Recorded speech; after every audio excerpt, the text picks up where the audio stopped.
পুরো বাংলাদেশের জন্য একটা লজ্জা এবং পুরো বাংলাদেশ আমরা আমাদের বোন আসিয়ার কাছে এটার জন্য ক্ষমা প্রার্থী। সত্যি বলতে আমরা যখন আমাদের একজন মায়ের এভাবে সন্তান হারানো আহাজারি দেখি তখন আমরা আমাদের জায়গা থেকে বাকরুদ্ধ হয়ে যাই, আমাদের কিছু বলার থাকে না।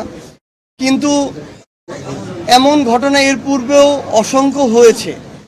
এখন সবচেয়ে বড় কথা হচ্ছে অন্তর্বর্তীকালীন সরকার বলি, বাংলাদেশের যেই সরকারে আসুক তার কথাই বলি না কেন, মানে আমাদের না এখন সবচেয়ে বড় দায়িত্ব আমাদের বোনকে আমরা যেভাবে হারালাম এর জন্য যারা দায়ী তাদের সর্বোচ্চ দৃষ্টান্তমূলক যে শাস্তি, মৃত্যুদণ্ড, সেটাকে যে কোনোভাবে, যে 90 দিনের একটা সময় দেওয়া হয়েছে বেঁধে, এটার মধ্যে শেষ করা।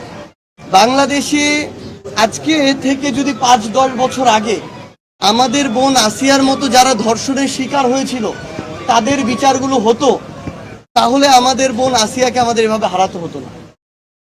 আমরা আমাদের এই বিচার ব্যবস্থায় নানা রকম রাজনৈতিক হস্তক্ষেপ দেখেছি, এই বিচার ব্যবস্থায় আমরা দীর্ঘসূত্রিতা দেখেছি। আমরা সামগ্রিকভাবে কোনোদিন একটা দেশে যেমন বিচার ব্যবস্থা থাকা উচিত এটা দেখিনি। সেই জায়গা থেকে আমরা মনে করি যে এখন সময় হয়েছে সর্বোচ্চ দৃষ্টান্তমূলক মৃত্যুদণ্ড যে শাস্তি, এটা নিশ্চিত করা এবং এর মধ্য দিয়ে আগামীর বাংলাদেশে যেন আমার আর কোনো বোনকে না হারাতে হয় এটা আমাদের নিশ্চিত করতে হবে। এবং এটা যদি এবার আমরা না পারি তাহলে আমরা দিন শেষে ব্যর্থ হয়ে যাব, কিন্তু আমরা আর এই ব্যর্থটা হতে চাই না।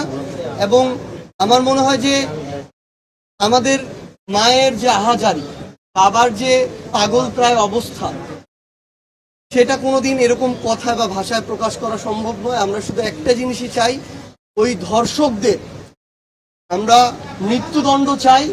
আর ধর্ষণ নামক এই যে নৃশংস একটি ঘটনা, এগুলো যেন আজকে থেকে বাংলাদেশে চিরতরে শেষ হয়ে যায়, সেই উপযুক্ত ব্যবস্থাগুলো দেখতে